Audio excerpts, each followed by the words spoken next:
चलिए तो मैं आपको जीवन के अंतिम दौर की कहानी को शुरुआत करने जा रहा हूँ।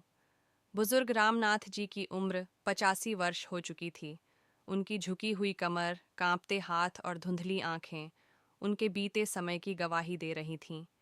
एक समय था जब वे पूरे गांव में सबसे तेज तर्रार हुआ करते थे, लेकिन अब उनकी दुनिया केवल उनके पुराने घर की चार दीवारी तक सीमित हो गई थी। उनके 3 बेटे थे। बड़ा बेटा रमेश शहर में बड़ा व्यापारी बन गया था। मंझला बेटा सुरेश सरकारी अफसर था और छोटा बेटा महेश विदेश में नौकरी करता था। सब अपनी अपनी जिंदगी में इतने व्यस्त थे कि पिता के लिए समय निकालना मुश्किल हो गया था। रामनाथ जी दिन भर अपनी पुरानी कुर्सी पर बैठे खिड़की से बाहर ताकते रहते। कभी कभी उनकी बहू खाना दे जाती, पर ज्यादातर समय वे अकेले ही रहते। एक दिन उन्होंने अपने बेटों से मिलने की इच्छा जताई। उन्होंने सबसे कहा, अब ज्यादा समय नहीं बचा है, तुम सब आकर मिल लो। लेकिन किसी के पास समय नहीं था।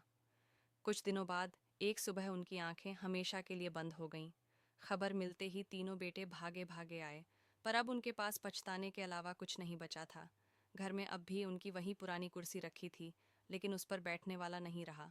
सीख: जीवन का अंतिम दौर अकेलापन और यादों का आईना होता है। हमें अपने बुजुर्गों को सिर्फ जिम्मेदारी नहीं, बल्कि प्यार और समय भी देना चाहिए, क्योंकि जब वे चले जाते हैं तो पछतावा ही रह जाता है।